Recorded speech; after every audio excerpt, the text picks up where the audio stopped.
الشیطان الرجیم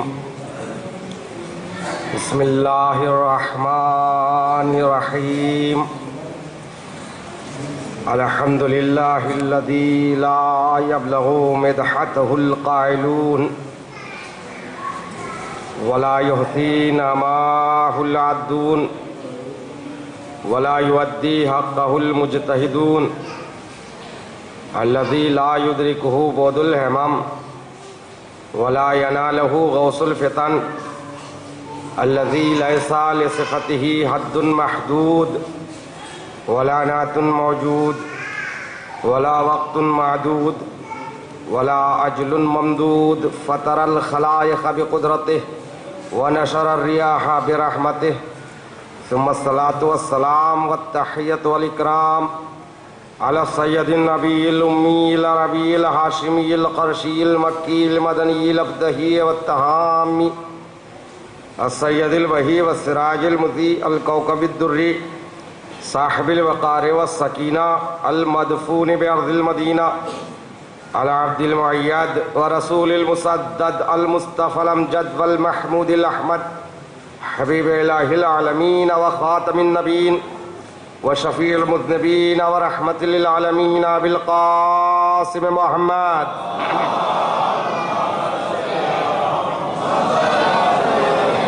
وآلہ الطیبین الطاہرین المعصومین المظلومین المنتخبین الصابرین الشاکرین واللعنۃ الدائمۃ علی اعدائہم وغاصب حقوقہم ومنکر فضائلہم ومناقبہم ومصائبہم وعظمتہم وولایتہم اجمعین من یوم ظلمہم الی یوم الدین اما بعد فقد قال اللہ تعالی تبارک فی کتابہ الکریم وہو اصدق القائلین قولہ الحق بسم اللہ الرحمن الرحیم وجعلناہم ائمۃ یہدون بامرنا وَأَوْحَيْنَا إِلَيْهِمْ فِعْلَ الْخَيْرَاتِ وَإِقَامَ الصَّلَاةِ وَإِيتَاءَ الزَّكَاةِ وَكَانُوا لَنَا عَابِدِينَ صلوات پڑھیں محمد وعلى محمد.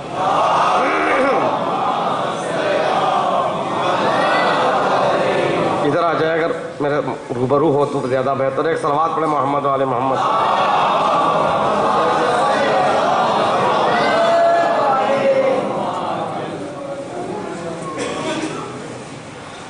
حضرات گرامی قدر، مسلسل مذکورہ آیہ کریمہ کے ذیل میں ہماری گفتگو کا سفر جاری ہے. خالق کائنات اس آیہ کریمہ میں امام کی صفت کو بیان کر رہا ہے، جسے ہم امام قرار دیتے ہیں، جسے ہم پیشوا مقرر کرتے ہیں. ان میں ان 5 صفتوں کا ہونا ضروری ہے. وہ 5 صفتیں کیا ہے؟ پہلی صفت یہدون بامرنا، جو ہماری جانب سے امام ہوتے ہیں وہ ہمارے ہی امر سے ہدایت کرتے ہیں. دوسری اہم صفت وَأَوْحَيْنَا إِلَيْهِمْ فِعْلَ الْخَيْرَاتِ، ہم ان کی جانب نیک کام کرنے کی اور نماز کو قائم کرنے کی اور زکوٰۃ دینے کی وحی کرتے ہیں. یہاں وحی سے مراد وحی تشریعی نہیں ہے. یہ وہ وحی نہیں ہے جو رسول اسلام پر جبریل کے ذریعے نازل ہوتا رہا آیتوں کی شکل میں. وحی کے مختلف اقسام ہیں. مجھے یہاں پر اقسام وحی پر گفتگو نہیں کرنا ہے، صرف واضح کر دینا ہے کہ اس آیت میں وَأَوْحَيْنَا سے مراد جو وحی ہے وہ وحی تشریعی اور رسالتی نہیں ہے. یہ 5 صفتیں ہیں. 5ویں صفت وَكَانُوا لَنَا عَابِدِينَ، یعنی یہ وہ ہیں جو صرف ہماری عبادت کرتے ہیں. ہدایت کرنا اللہ کے امر سے،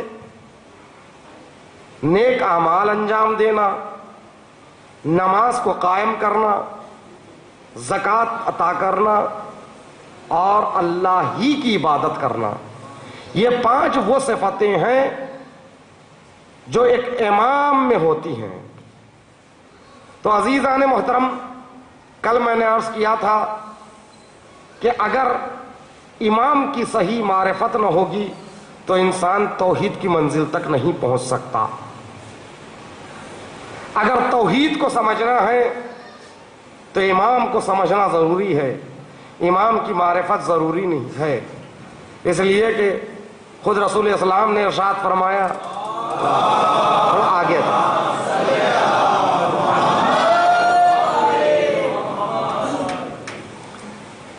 امام سے متعلق فرماتے ہیں، من ماتا ولم یعرف امام زمانہ ماتا میتۃ جاہلیہ، جو اپنے وقت کے امام کو پہچانے بغیر مر جائے گویا اس کی موت کفر کی موت ہے۔ جاہلیت یعنی کفر۔ کیسے کفر کی موت؟ امام کی معرفت کے بغیر توحید کا سمجھنا ناممکن ہے۔ جب توحید کو نہیں سمجھیں گے تو وہ زندگی کفر کی زندگی ہے۔ لہذا اگر خدا تک پہنچنا ہے تو امام تک پہنچنا ضروری ہے، خدا کو سمجھنا ہے تو امام کی معرفت ضروری ہے۔ اور میں نے یہ بھی کل عرض کیا کہ امام کو ویسے مت سمجھو جیسے خود سمجھنا چاہتے ہیں، اس لیے کہ امام عقل بشر سے ماورا ہے۔ جو عقل میں آ جائے، کسی کی فکر میں آ جائے، وہ ہمارا امام نہیں ہو سکتا، اس لیے کہ امام ہے جہاں تک اس مقام پر امام ہے جہاں پر طائر فکر کی پرواز ناممکن ہے۔ لہذا امام نے احادیث سے ذریعے، روایتوں کے ذریعے، زیارتوں کے الفاظ کے ذریعے، مناجات کے ذریعے اپنی معرفت جیسی امام نے کروائی ہے بس اتنا ہی امام کو پہچاننا، نہ آگے بڑھنا نہ پیچھے ہٹنا۔ جتنا امام نے بتا دیا بس وہی کرنا ہے۔ امام ہی کا فعل شریعت ہے، امام ہی کا عمل شریعت ہے، امام ہی کا قول شریعت ہے، امام ہی کا خاموش ہو جا کر کسی کے عمل کی رضایت کی دلیل دینا یہ بھی شریعت ہے۔ شریعت امام کے ارد گرد ہے، لہذا امام کو سمجھا تو ہم نے خدا کو سمجھ لیا۔ تو یہی وہ بات ہے جس کو ہر امام نے اپنے زمانے میں سمجھایا، لہذا معرفت امام ضروری ہے۔ عزیزان محترم، جس وقت امام رضا علیہ الصلاۃ والسلام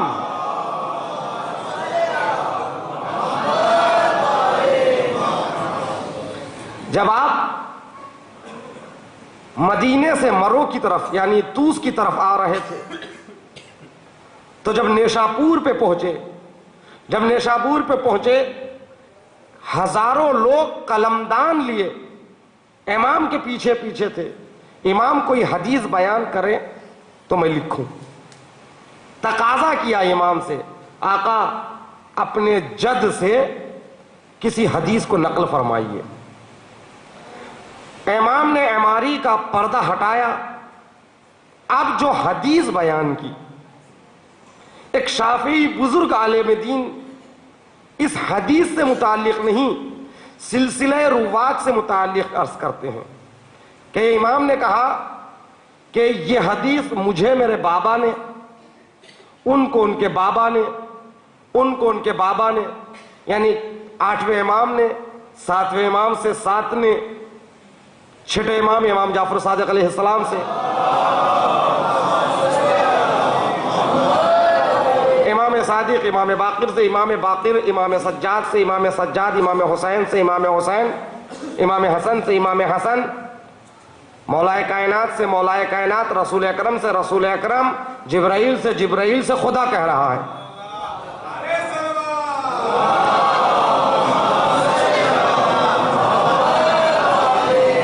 دیکھیے اگر امام چاہتے تو صرف اتنا کہہ دیتے، خدا پروردگار عالم فرما رہا ہے.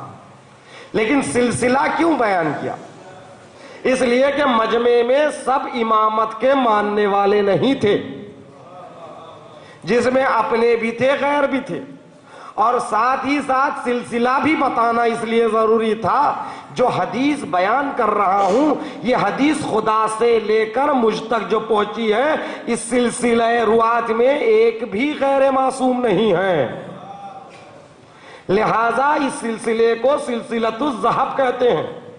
ذہب کے معنی ہے سونا، سلسلہ کہتے ہیں چین کو، عربی میں چین کو سلسلہ کہتے ہیں. سلسلۃ الذہب یعنی انگلش میں اگر ترجمہ ہو تو گولڈن چین. توجہ چاہتا ہوں میرے عزیزو، سلسلۃ الذہب یعنی یہ حدیث کا جو سلسلہ ہے یہ گولڈن چین ہے. یعنی مطلب یہ ہے کہ 8ویں امام سے لے کر خدا تک کوئی ایک بھی غیر معصوم نہیں. اس صرف سلسلۃ الذہب کے روات سے متعلق ایک بزرگ عالم دین اہل سنت کے یہ کہتے ہیں، اگر یہ سلسلہ کسی مردے پر پڑھ کر دم کر دے تو وہ زندہ ہو جائے تو تعجب نہ کرنا. صلوات پڑھے محمد والے محمد والے.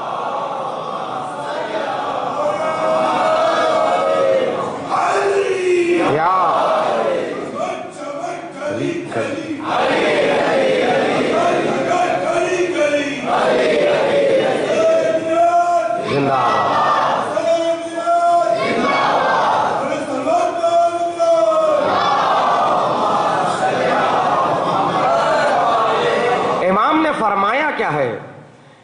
حدیث سلسلۃ الذہب، حدیث سلسلۃ الذہب میں یہ فرمایا پروردگار عالم اعلان کر رہا ہے. کیا کہہ رہا ہے؟ لا الہ الا اللہ حسنی. بیٹھ جائیے کوئی بات نہیں، صلوات پڑھے محمد والے محمد کی شان.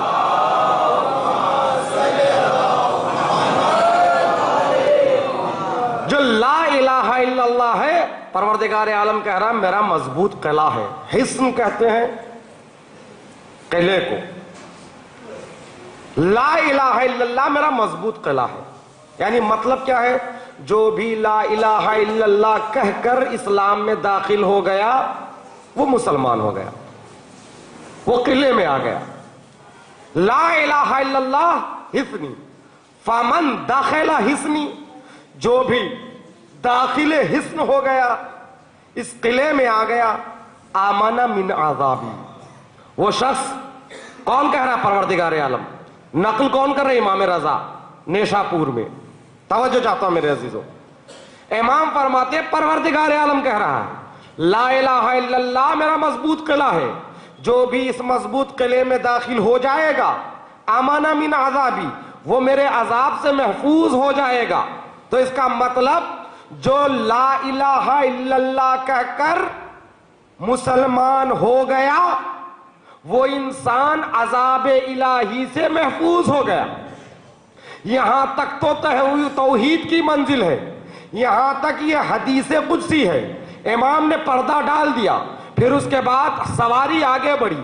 تھوڑی دور کے بعد جب دوبارہ پردے کو ہٹایا اور اس کے بعد سر کو نکال کے امام نے کہا بے شروطہا. توجہ چاہتا ہوں میرے عزیزو، امام نے کہا لا الہ الا اللہ خدا کا مضبوط تو قلعہ ہے مگر اس کے لیے شرائط ہے. بے شروطہا، اس کے شرائط ہے. وہ شرائط کیا ہے؟ امام فرماتے ہیں وَأَنَا مِن شُرُوطِهَا، ان شرائط میں سے ایک شرائط میں سے وہ ایک شرط میں ہوں. میں سے مراد شخص امام رضا نہیں، شخصیت امام رضا ہے، یعنی منزل امامت ہے. گویا امام نے یہ واضح کر دیا اللہ کا مضبوط قلعہ لا الہ الا اللہ ہے، مگر یہ مضبوط اس وقت تک نہیں ہو سکتا جب تک اس کے ساتھ امامت کا عقیدہ نہ ہو. صلوات پڑھے محمد والے محمد والے.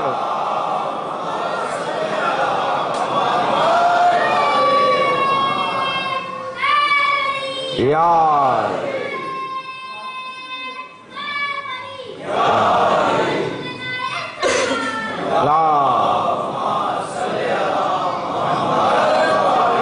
تو عزیزان محترم، خدا تک پہنچ پہنچنا ہے تو امام تک آؤ، امام تک آ جاؤ گے تو خود بخود خدا تک چلے جاؤ گے۔ لیکن جو لوگ امام تک آنے کا دعویٰ تو کرتے ہیں مگر وہ خدا رسیدہ نہیں ہوئے، انہوں نے خدا کو نہیں پہچانا، تو گویا انہوں نے اپنے خواب میں سوچ لیا ہے کہ ہم خدا تک امام تک پہنچ گئے ہیں۔ عزیزان محترم، دنیا کو امام سے قریب کرنا ہے، امام کے ذریعے خدا سے قریب کرنا ہے۔ آپ نے کبھی دیکھا یہ 2 مہینہ 8 دن بلکہ سال بھر جو مجلسیں ہوتی ہے، یہ تو ماشاءاللہ یہ عمارت مسجد بھی ہے اور امام بارگاہ بھی۔ شہروں میں جو مسجدیں تو مختصر ہوتی ہے لیکن امام بارگاہ زیادہ ہوتے ہیں، کئی امام بارگاہ ہوتے ہیں۔ کبھی سوچا آپ نے یہ امام بارگاہوں میں، یہ عزاخانوں میں مجلسیں کیوں ہوتی ہے؟ الگ سے یہ جگہ کو خریدنا، اتنا سرمایہ لگانا، یہ کیوں ہے؟ یہ ہمارے بزرگوں نے یہ روش کیوں رکھی ہے؟ توجہ چاہتا ہوں میرے عزیزوں، بہت سی باتیں ہمارے بزرگوں کی قابل تقلید ہے، قابل اتباع ہے۔ توجہ، جو اچھی ہے وہ لینا ہے، جو بری ہے وہ چھوڑنا ہے۔ اس کا مطلب ہر چیز اچھی نہیں ہوتی، ہر چیز بری نہیں ہوتی۔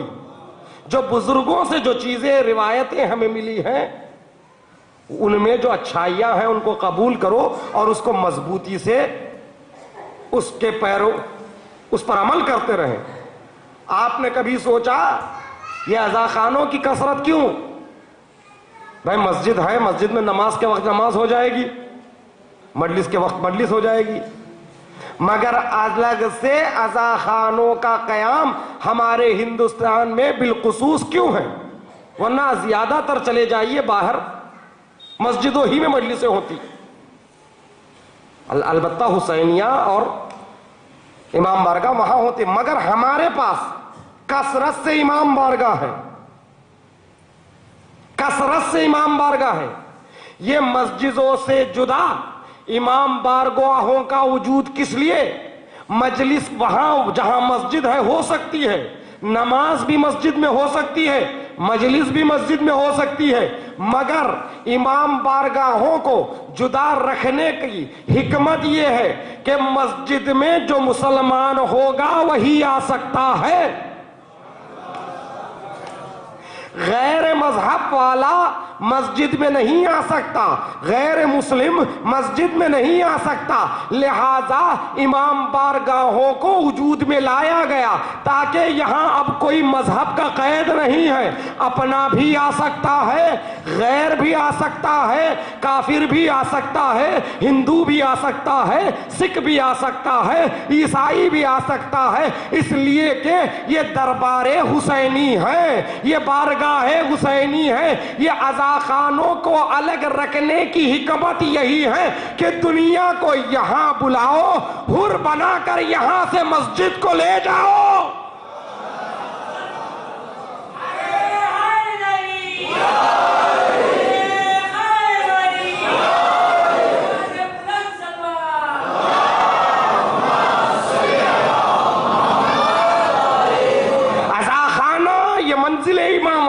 مسجد منزل توحید، امام تک لاؤ گے تو خدا تک خود بخود جائے گا۔ تو لہذا ہماری مجلسیں ایسی ہو کہ جس میں ہر کوئی آ سکے، ہر کوئی آ سکے، ہر ایک کے لیے انسانی پیغام یہاں سے ملنا چاہیے۔ اس لیے کہ امام حسین نے اپنے قافلے میں صرف کسی ایک مذہب، کسی ایک مسلک یا کسی ایک خاندان سے افراد کو نہیں لیا، بلکہ ہر طریقے سے افراد کو چنا، جوانوں کو بھی لیا، بوڑھوں کو بھی لیا، مردوں کو بھی لیا، عورتوں کو بھی لیا، عیسائی کو بھی لیا، اہل سنت کو بھی لیا۔ توجہ چاہتا ہوں، آقا کو لیا، غلام کو لیا، مکی کو لیا، مدنی کو لیا، کوفی کو لیا، بصروی کو لیا، یعنی امام کے اس قافلے میں گورا بھی ہے، کالا بھی ہے، بوڑھا بھی ہے، جوان بھی ہے، بچہ بھی ہے، عالم بھی ہے، کم علم بھی ہے، فقیہ بھی ہے، یعنی امام نے ہر طریقے سے افراد کو لیا اور سب کو ایک درس دیا، حسینیت کا درس، جس کی کردار پر حسین کے کردار کی جھلک پڑ جاتی ہے، اب وہ الگ نہیں ہو سکتا، سب میں حسینیت نظر آتی ہے۔ تو عزیزان محترم، بارگاہ حسین، دربار حسینی، عزاخان حسینی، تسلسل کربلا کا نام ہے۔ جب ہماری مجلس تسلسل کربلا کے نام ہے، تسلسل کربلا کا نام ہے، تو ہمیں چاہیے کہ یہاں غیروں کو دعوت دے اور یہاں دعوت دے کے فکروں کو بدلے، فکروں کو بدل کر حسین سے قریب کرے۔ حسین سے قریب ہو گیا تو خدا سے قریب خود بخود ہو جائے گا۔ صلوات پڑھے محمد والے محمد کی۔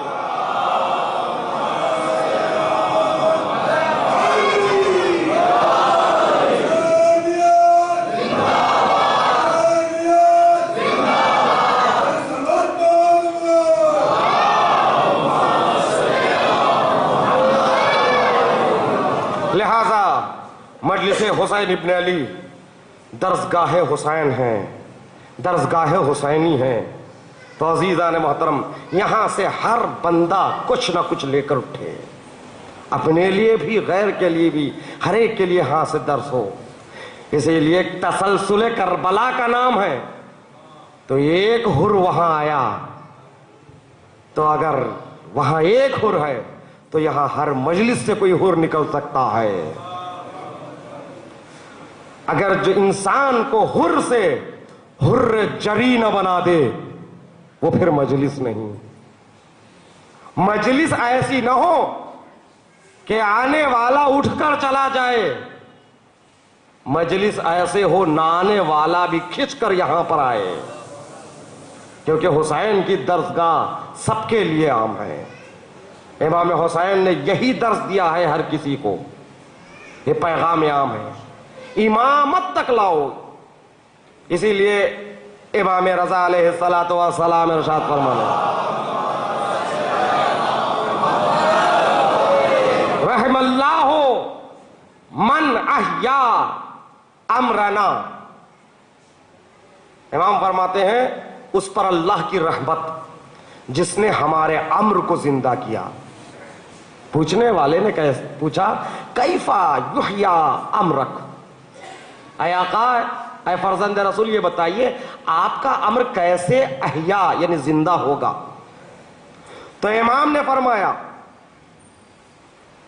علم سیکھو، تعلموا، علم کو سیکھو، وعلموها وعلمه الناس، پہلے تم علم حاصل کرو، اس کے بعد لوگوں کو سکھاؤ۔ یہ ہے احیاء امر امامات۔ جو آج جو بڑے مولائی بن رہے ہیں نا، وہ علم سے دور ہو رہے ہیں، ان کے لیے امام رضا کا میسج ہے۔ امام رضا فرماتے ہیں، سوال کرنے والے نے سوال کیا احیاء امر امامت کیسے ممکن ہے، احیاء امر امامت کیسے ممکن ہے؟ تو امام نے فرمایا تعلموا، علم حاصل کرو، وَعَلَّمُوهَا النَّاسِ، اور اس علم کو لوگوں تک پہنچاؤ۔ اور اس کے بعد امام فرماتے ہیں اگر لوگوں کو ہمارے کلام کے محاسن کا علم ہو جائے، اگر لوگوں کو ہمارے اقوال کے محاسن کا، خوبصورتی کا علم ہو جائے، لَوَاتَّبَعْنَا، تو پھر وہ ہماری اتباع کریں گے، ہماری پیروی کریں گے۔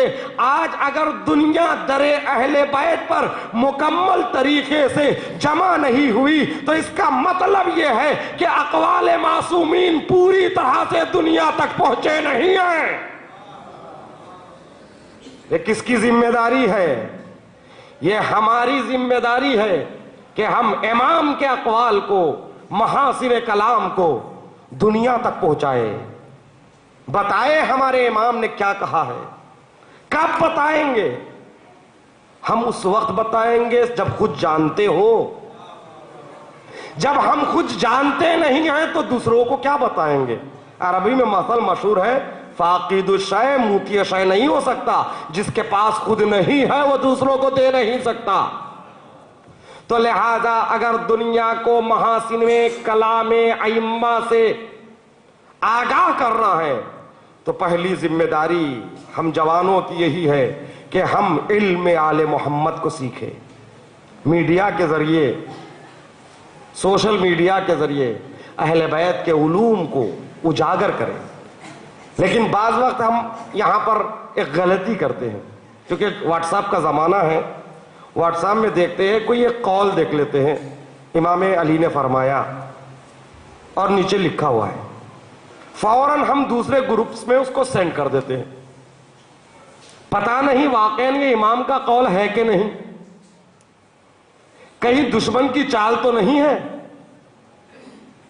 نہیں، جملے تو خوبصورت ہے، مفہوم بھی خوبصورت ہے، بھائی جملوں کا اور مفہوم کا خوبصورت ہو جانا امام کی جانب نسبت دینے کے لیے کافی نہیں ہے۔ کبھی کبھی پڑھنے والوں کو دھوکے میں ڈالنے کے لیے حوالہ دے دیا جاتا ہے۔ کیسے؟ بہار الانوار جلد نمبر 44 صفحہ نمبر 220، آپ اٹھا کر دیکھ لیجئے، بہار کی کسی جلد میں یہ روایت نہیں ملتی، کیونکہ لکھنے والا، واٹس ایپ پہ میسج بنانے والا صرف سامنے والے کو اپنے اعتبار میں لینے کے لیے حوالہ بنایا ہے۔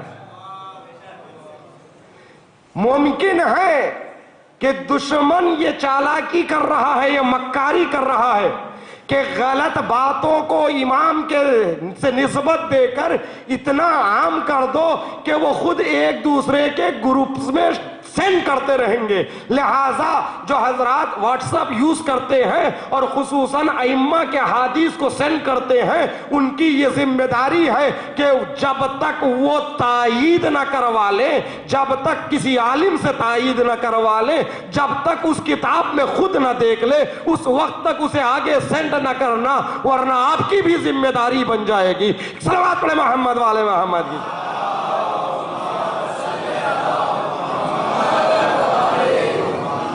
ایک اور صلوات پڑھیں محمد والے محمد۔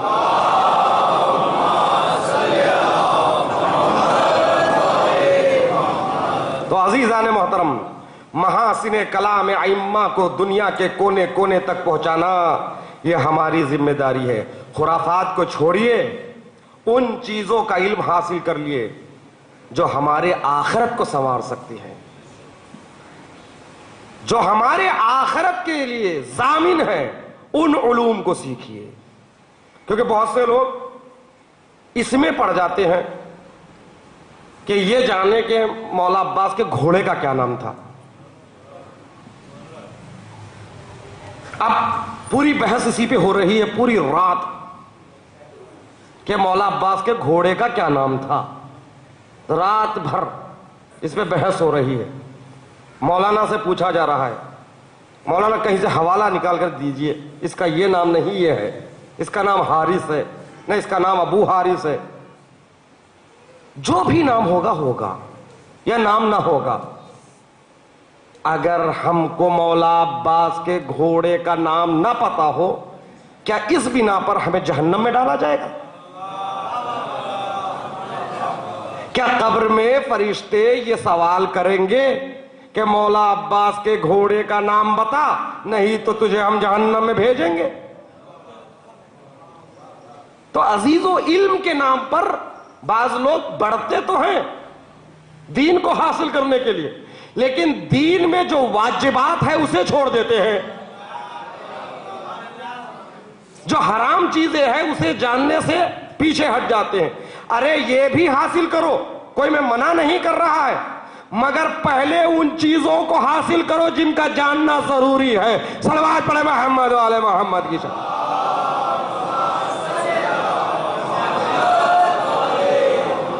پہلے ان چیزوں کو معلوم کیجئے جن کا معلوم کرنا بہت ضروری ہے۔ بہت سی چیزیں ہیں ہمارے پاس جن کا معلوم کرنا ضروری ہے، یہ بیکار کے بحثوں میں نہ پڑے۔ فلاں امام کے کتنے بچے تھے، کتنے بچے ہیں، تو انہوں نے کہا 4 ہے، فلاں عالم نے کہا 5 ہے، فلاں نے کہا یوں ہے. واجب چیزیں معلوم کریں, امام کو پہچانو. معرفت امام ضروری. اور معرفت امام سے مراد یہ نہیں ہے کہ امام کس سن میں پیدا ہوئے, کس سن میں شہید ہوئے, اور بادشاہ بوقت ولادت کون تھا, کتنی اولاد ہے, کہاں قبر ہے. یہ اپنے امام سے متعلق جاننا ضروری ہے, مگر معرفت یہ نہیں ہے.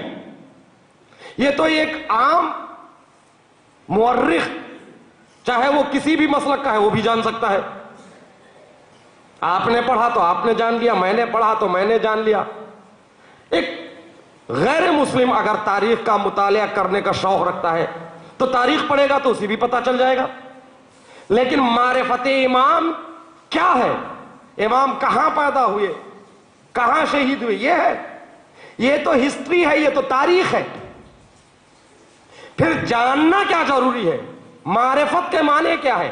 معرفت کے معنی یہ ہے, یہ مولائے کائنات, یہ امام حسن, یہ 12 امام, یہ وہ ہے جنہیں اللہ نے ہمارا رہبر بنایا, انہیں اللہ نے ہمارا پیشوا بنایا, انہیں اللہ نے ہم پر سرپرست قرار دیا. اب ان کا حق ہم پر ہم سے زیادہ ہے. بلکہ لفظوں کو بدل کر کیوں کہوں, ہمارا ہم پر کوئی حق نہیں ہے, جو حق ہے ان کا ہے. اب وہاں بولیں گے جہاں ان کی مرضی, وہاں ہاتھ اٹھے گا جہاں ان کی مرضی, وہاں دیکھیں گے جہاں ان کی مرضی, اس راستے پہ چلیں گے جہاں ان کی مرضی. عزیزان محترم, جو ان کا مرضی ہوگی وہ ہمارا عمل ہوگا. محض اطاعت کرنا یہی ہے معرفت امام. صلوات پڑھے محمد والے محمد کی طرف.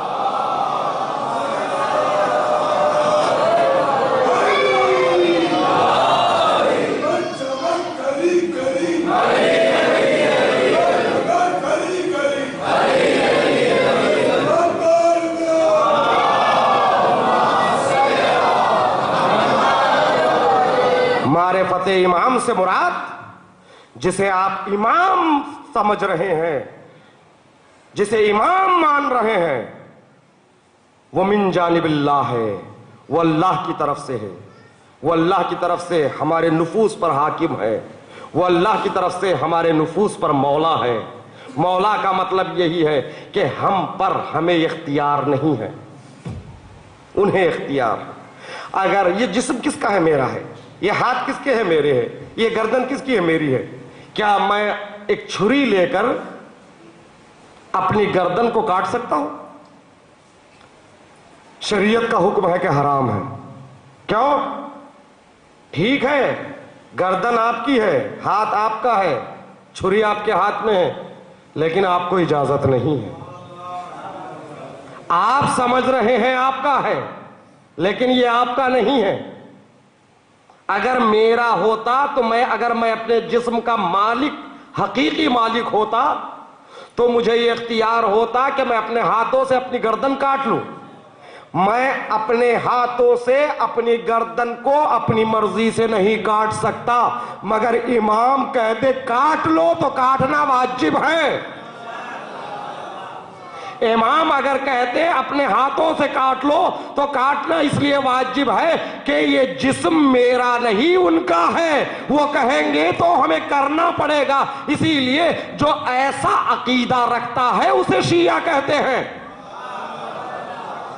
جس کے پاس ایسا عقیدہ ہو اسے شیعہ کہتے ہیں. جو ایسا امام کو قبول کرتا ہے وہ عارف امام ہے, اس کے پاس حقیقی معرفت ہے. اسی لیے تو امام ششم, امام جعفر صادق علیہ السلام کی خدمت میں ایک شخص بار بار آ کر کہتا تھا, اے فرزند رسول قیام فرمائیے, ہم آپ کے شیعہ ہیں, ہم آپ کے ساتھ دیں گے. تو امام نے کچھ نہیں کہا, بس آزمایا یہ کہہ کر تنور میں کود جا, اس تنور میں کود جا. تو وہیں پر یہ بہانہ کرنے لگا, میری بیوی ہے, میرے بچے ہیں, اگر میں مر جاؤں گا تو ان کا دیکھ بھال کون کرے گا. تو عزیزان محترم, معرفت امام کیا ہے وہ سمجھا نہیں, اس لیے کہ اس کو کود جانا چاہیے. اس لیے کہ معرفت امام کا تقاضا یہ ہے, جو تمہیں کہہ رہا ہے وہ تم سے زیادہ تمہارے بارے میں سوچ کر کہہ رہا ہے.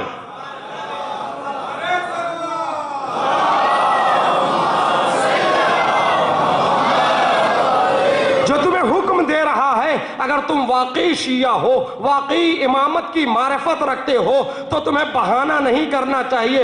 امام خاموش ہو گیا. ایک صحابی آ رہا تھا, رخت سفر باندھا ہوا تھا, کہیں شہر سے باہر جانا تھا. دور ہی سے امام نے اسے بلایا اور کہا کود جا تنور میں. اس نے سوال نہیں کیا کس لیے کہہ رہے مولا, یہ نہیں کہا, فوراً اس میں تنور میں کود گیا, کیونکہ وہ عارف امام تھا, وہ حقیقی شیعہ تھا. وہ جانتا تھا امام کہنے کے بعد کرنا ہمارا کام ہے, پوچھنا ہمارا کام نہیں ہے. اب اس کے بعد جو شیعہ ہونے کا دعویٰ کر رہا تھا, وہ امام سے گفتگو کرتے ہوئے کروٹ بدل رہا ہے. وہ سوچ رہا ہے کہ شاید وہ جل گیا ہوگا, شاید وہ خاکستر ہو گیا ہوگا, شاید وہ راکھ ہو گیا ہوگا. امام نے اس کے بے چینی کو محسوس کیا اور اس نے کہا چل دیکھتے ہیں اس کا کیا عالم ہے. تنور سے طبق ہٹایا. اب جو طبق ہٹایا, جہاں انگارے تھے وہاں گلزار ہے, وہاں جہاں شعلے تھے وہاں پھول ہے, چمنستان ہے, پھول مہک رہے.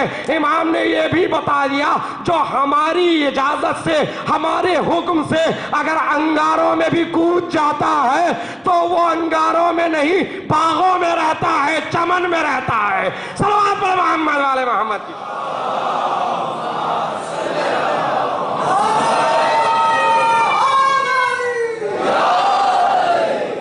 ایک اور صلوات پڑھے محمد والے محمد کی.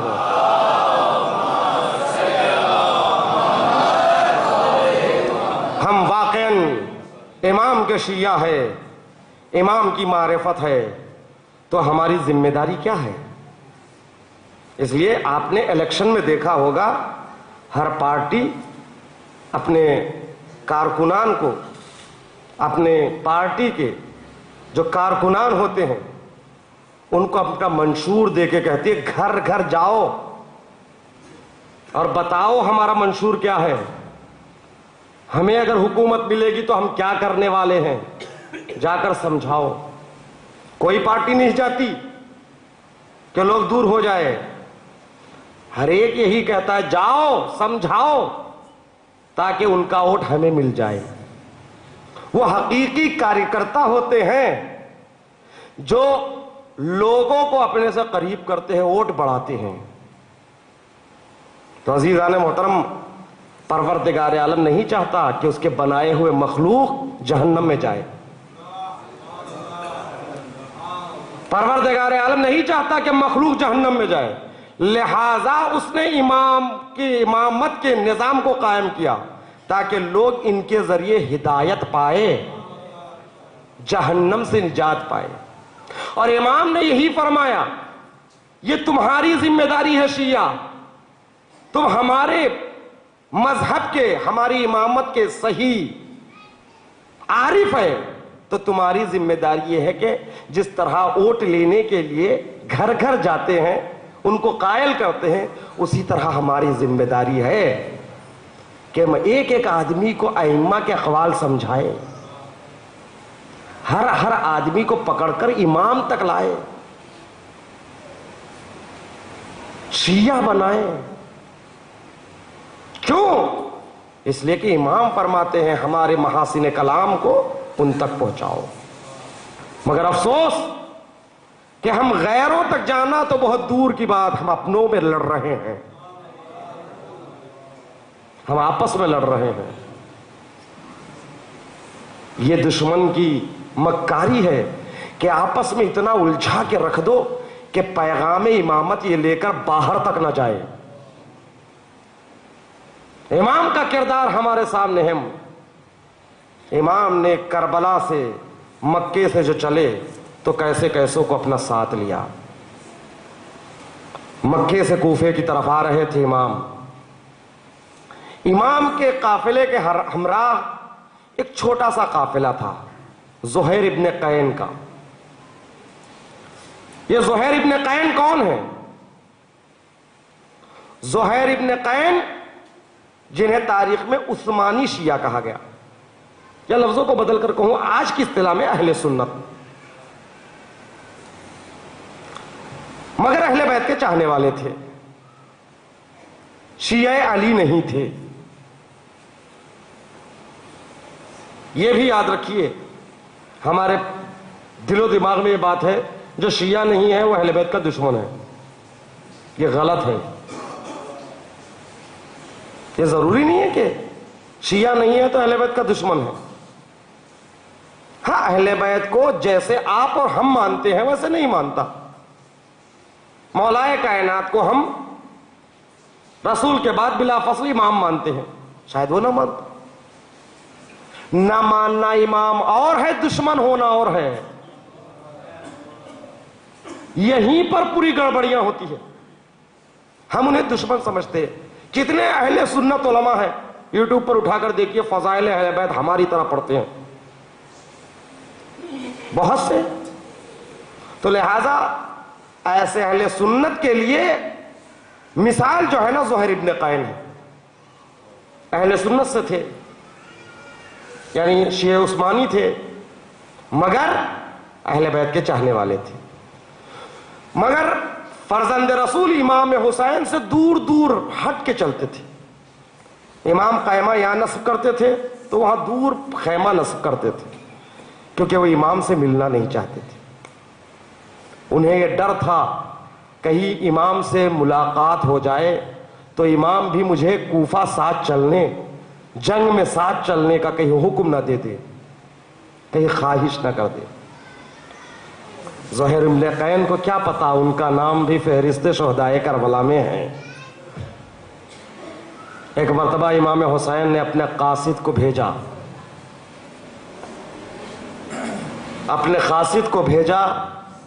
جاؤ زہیر سے کہو حسین بلا رہے ہیں.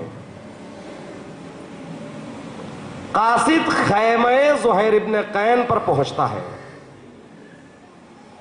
زہیر ابن قین اپنے خیمے میں زوجہ کے ساتھ مصروف تناول طعام تھے، کھانا کھا رہے تھے. کون؟ کہا میں قاصد حسین. زہیر نے لو لقمے کو رکھ دیا، زوجہ سے کہا وہی ہوا جس کا اندیشہ تھا، وہی ہوا جو میں نہیں چاہتا تھا. زوجہ نے زہیر ابن قین سے پوچھا کیا نہیں چاہتے تھے؟ میں نہیں چاہتا تھا کہ حسین کے ساتھ جاؤں، اس جنگ میں بے طرف رہوں، مگر قاصد آ گیا. زوجہ نے غیرت زہیر ابن قین کو للکارا، کہا تمہیں شرم نہیں آتی؟ فرزند رسول تمہیں بلا رہا ہے. اب زہیر ابن قین اپنے خیمے سے جاتے ہیں، آگے آگے قاصد حسین، پیچھے پیچھے زہیر ابن قین. امام حسین اپنے خیمے سے باہر کھڑے ہو کر زہیر ابن قین کا انتظار کر رہے تھے. کون امام؟ یہدون بامرنا. امام وہ ہوتا ہے جو اللہ کے امر سے لوگوں کی ہدایت کرتا ہے. زہیر ابن قین کے دل میں کچھ شک و شبہات تھے امامت سے متعلق. امام حسین نے زہیر ابن قین کے شک و شبہات کو دور کیا.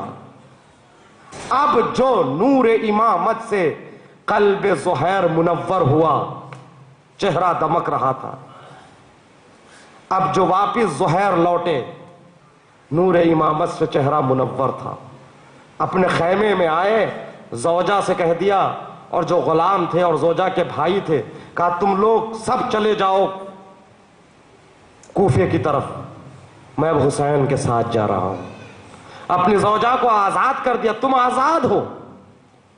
زوجہ نے کہا خیریت؟ زہیر تم تو جانے کے لیے بھی تیار نہیں تھے، مگر اب یہ عالم کہ میں بھی ساتھ چلوں گی. جانتے ہو آزادارو زہیر نے کیا کہا؟ تم نہیں جانتی ہو عرب کا دستور ہے جب جنگ ختم ہو جاتی ہے عورتوں کو اسیر کر لیا جاتا ہے. زوجہ زہیر نے کہا ٹھیک ہے زہیر، میں تنہا عورت تو نہیں ہوں نا، شہزادیاں نبیزادیاں بھی ساتھ ہے، زینب بھی ساتھ ہے، کلثوم بھی ساتھ ہے. زہیر ابن قین کہتے ہیں تجھے کیا ہو گیا؟ وہ تو نبی زادیاں ہیں، انہیں کون اسیر کرے گا؟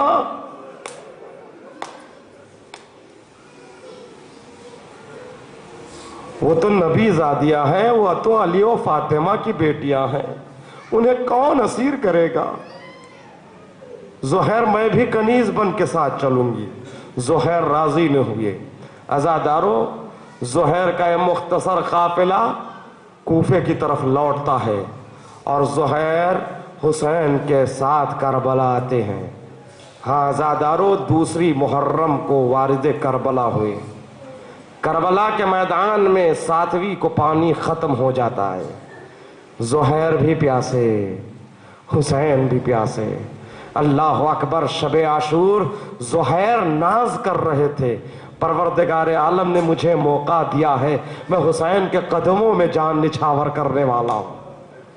ہاں عزادارو، کہاں زہیر جو حسین کے ساتھ ہونے کے لیے تیار نہیں تھے، مگر حسین ابن علی کے کردار کی جھلک جب زہیر پہ پڑتی ہے تو قلب زہیر نور امامت سے یوں روشن ہو جاتا ہے۔ اب زہیر جنگ کرنے کے لیے تڑپ رہے ہیں۔ ہاں عزادارو، صبح کا ہنگام ہوتا ہے، زہیر نے حملہ کیا۔ وہ وقت بھی آتا ہے، ایک مرتبہ امام حسین کا بوڑھا صحابی ابو ثمامہ ساداوی قریب آ کر کہتا ہے، اے امام، اول وقت ہے۔ ہاں عزادارو، امام نماز کا وقت ہے۔ ایسا نہیں تھا کہ امام حسین کو اول وقت نماز کا خیال نہ تھا، بس بات اتنی تھی آنے والا عشق نماز میں تھوڑا وقت سے پہلے آ گیا، اسی لیے امام نے سر کو جھکایا۔ تھوڑی دیر کے بعد سر کو اٹھا کر کہا، ہاذا اول وقت، ہاں یہ ظہر کا اول وقت ہے۔ اور ابو ثمامہ ساداوی سے خطاب کر کے فرمایا، اللہم جعلک من المصلین الذاکرین، پروردگارہ تجھے نماز گزاروں میں شمار کرے۔ لو عزادارو، نماز کا وقت آیا۔ اللہ اکبر، کربلا کے میدان میں امام حسین ظہر کا نماز پڑھنا چاہتے ہیں۔ ایک مرتبہ حبیب کو آواز دی، حبیب سے کہا، اے حبیب ذرا لشکر شام سے کہہ دو حسین نماز ادا کرنا چاہتا ہے۔ حبیب نے لشکر سے خطاب کر کے کہا، تھوڑی دیر کے لیے جنگ روکو، نبی کا نوازا نماز پڑھنا چاہتا ہے۔ عزادارو، جانتے ہیں لشکر شام نے کیا صدا دی؟ لشکر شام سے کیا آواز آئی، کیا جواب ملا؟ یہی کہا، کیا حسین کو نماز بھی فائدہ پہنچا سکتی ہے؟ اللہ اکبر، اتنا سننا تھا۔ حبیب کو جلال آ گیا، حسین سے خطاب کر کے کہا، آقا آپ نماز پڑھیے، میں ان پر حملہ ور ہوتا ہوں۔ حبیب حملہ کرنے کے لیے لشکر شام پر ٹوٹے، ادھر حسین نماز پڑھ رہے ہیں، حسین مظلوم کی نماز، آگے زہیر اور آگے سعید، یہ عجیب نماز ہو رہی ہے، پیچھے امام کی نماز، آگے معمومین کی نماز۔ وہ نماز عشق حسین ہے، یہ نماز حسین ہے۔ عزادارو، حسین کی نماز ہو رہی ہے، ادھر سعید و زہیر نے امامت کی حفاظت کے لیے سینے کو سپر کر دیا۔ اب جو بھی تیر آتا ہے، کبھی سعید بڑھ کے اپنے سینے پہ لیتے ہیں، کبھی زہیر بڑھ کر اپنے سینے پہ لیتے ہیں۔ عزادارو، جب تک حسین کی نماز تمام نہ ہوئی، اس وقت تک کوئی تیر حسین تک نہیں آئی۔ ایک ہی دعا ہے زہیر کے لبوں پر، ایک ہی دعا ہے ارے سعید کے لبوں پر، پروردگارا اتنی زندگی دے دے کہ ادھر حسین کی نماز تمام ہو جائے۔ لو عزادارو، ادھر حسین کی نماز تمام ہوتی ہے، حسین نے نماز ظہر کا سلام پڑھا، السلام علیکم ورحمت اللہ وبرکاتہ۔ ادھر سعید و زہیر نے اپنے نماز شہادت کا سلام یوں پڑھا، السلام علیکم یا ابا عبداللہ۔ اللہ اکبر، پرسہ دیجیے عزادارو۔ ادھر حسین کی نماز تمام ہوئی، ادھر تیروں میں اللہ اکبر چاروں طرف سے تیر لگے ہیں زہیر کو، پیشانی پہ تیر، سینے پہ تیر، بازوں پہ تیر، لڑکھڑا کر زہیر زمین پر گرے۔ حسین نے زہیر کا سر اپنے سانوں پہ لیا، سانسیں اکھڑ رہی ہیں۔ ایک جملہ پوچھا زہیر نے، ارضیت یا مولائی، اے مولا کیا اب تو مجھ سے راضی ہو گئے نا؟ حل وفیت عہدک، کیا مولا کیا میں نے اپنے وعدے کو وفا کیا کہ نہیں؟ ایک مرتبہ امام نے حبیب سے اور زہیر سے کہا، اے زہیر تجھ سے خدا راضی، تجھ سے رسول راضی، تجھ سے حسین راضی، تو نے اپنے وعدے کو وفا کیا۔ اللہ اکبر عزادارو، کتنا خوش نصیب تھا زہیر، رضایت کی سند لے کر ارے حسین کے زانوں پر دم توڑ دیتا ہے۔ اللہ دارو، یہ حسین ہے، کربلا کے میدان میں حسین کی غربت ہے۔ میں اپنی بات کو یہی پر تمام کر دیتا اگر یہ وہ ایام نہ ہوتے جن ایام میں قافلہ کربلا سے شام پہنچ رہا ہے، بلکہ پہنچ چکا ہے۔ لو آزادارو پرسہ دیجئے اسیران کربلا کا۔ یہ قافلہ 11ویں محرم کو کربلا سے جب کوفہ پہنچا، کوفے میں یہ اعلان عام ہوا اسیروں کا قافلہ آ رہا ہے، تو عزادارو کوفے کی عورتیں اپنے گھر کے چھتوں پر کھڑے ہو کر ارے اسیران بلا کا تماشا کر رہی تھی۔ ان میں سے زہیر ابن قین کی بیوی بھی اپنے گھر کے چھت پہ جاتی ہے، ایک ایک سر کو دیکھتی ہے۔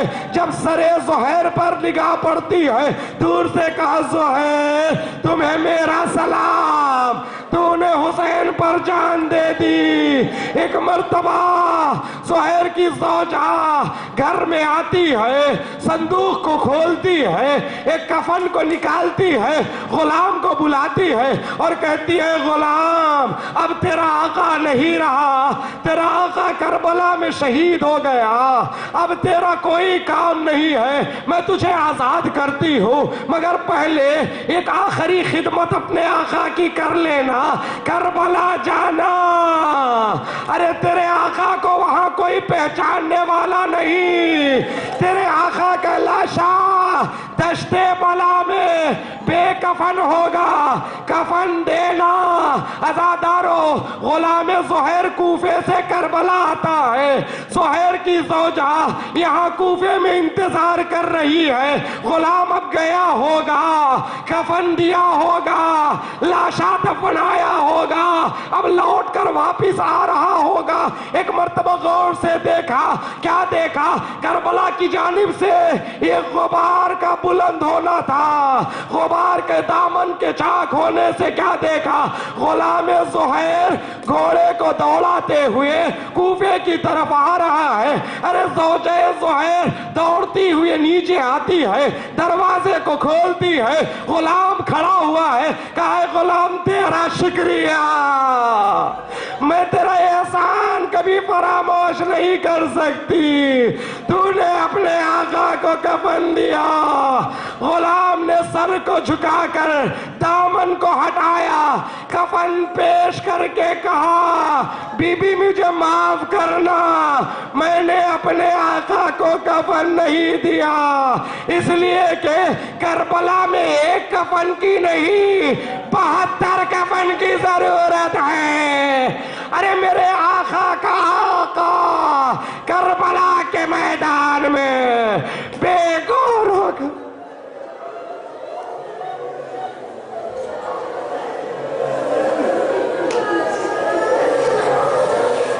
ربنا تقبل منا انك انت السميع۔ پروردگار جہاں جہاں شیعان حیدر کرار آباد ہے، ان کی جان مال عزت آبرو اور ناموس کی حفاظت فرما۔ پروردگارہ اس ذکر عظیم کو ہم سے قبول فرما۔ پروردگارہ جو پریشان حال ہیں ان کو پریشانیوں سے نجات عطا فرما۔ پروردگارہ جو بیمار ہے ان کو شفائے کامل و عاجل عطا فرما۔ پروردگارہ مقامات مقدسہ، روضات مطہرہ اور علماء باعمل کی حفاظت فرما۔ پروردگارہ جو مکتب اہل بیت اور روضات مطہرہ کی حفاظت کر رہے ہیں ان کی حفاظت فرما۔ جو اس راہ میں شہید ہو چکے ہیں ان کے درجات کو عالی و متعالی فرما، ان کے پسماندگان کو صبر جمیل عطا فرما۔ پروردگارہ جو قافلے کربلا کے لیے نکل چکے ہیں 40 کے لیے ان کی حفاظت فرما۔ ہمارے علماء اعلام بالخصوص آیت اللہ العظمیٰ آغا سیستانی، آیت اللہ العظمیٰ آغا سید علی خامنئی، سید مقاومہ سید حسن نصر اللہ کا سایہ ہمارے سروں پر سلامت رہا ہے۔ پروردگارہ راہ ولایت، راہ محبت اہل بیت پر زندگی بسر کرنے اور اسی پر دم توڑنا نصیب فرما۔ شب اول قبر دیدار مولا کائنات سے محروم نہ فرما، محشر میں شفاعت آل محمد سے محروم نہ فرما۔ پروردگارہ ہمارے مرحومین کی مغفرت فرما، جوار معصومین میں انہیں جگہ عنایت فرما، امام کے ظہور میں تعجیل فرما، اور ہم سب کو ان کے اعوان و انصار میں شمار فرما۔ ماتم